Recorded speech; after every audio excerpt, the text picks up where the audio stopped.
అంటే రత్నం గారు అంటే ఈవినింగ్ చెప్దాం అనుకున్నా, బట్ స్టిల్ ఇప్పుడే చెప్పేస్తున్నాను ఈ మాట.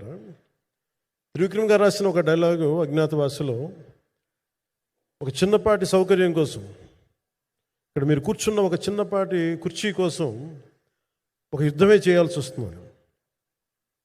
అలాంటిది ఒక సినిమాని చేయడం అంటే ఎన్నిసార్లు మినీ యుద్ధాలు చేయాలి, ఆర్థికంగా కావచ్చు, క్రియేటివ్గా కావచ్చు, వీటన్నిటికీ సంబంధించి. అలాంటిది నేను ఎప్పుడు కూడా సినిమాల్లోకి రాకముందు ఏం రత్నం గారు లాంటి వ్యక్తి నా ప్రొడ్యూసర్ అయితే బాగుండు అనుకున్నాను. భారతదేశానికి పాన్ ఇండియా సినిమాని, ముఖ్యంగా రీజనల్ సినిమాని జాతీయ స్థాయిలో తీసుకెళ్ళిన వ్యక్తి ఆయన. తమిళ సినిమాని చాలా ఛాలెంజింగ్ తెలుగులో డబ్ చేసి దాన్ని స్ట్రైట్ సినిమాలతో సమానంగా ఆడేంత సత్తా చూపించిన వ్యక్తి. Film industry creative ability, creative potentiality పెంచిన వ్యక్తి.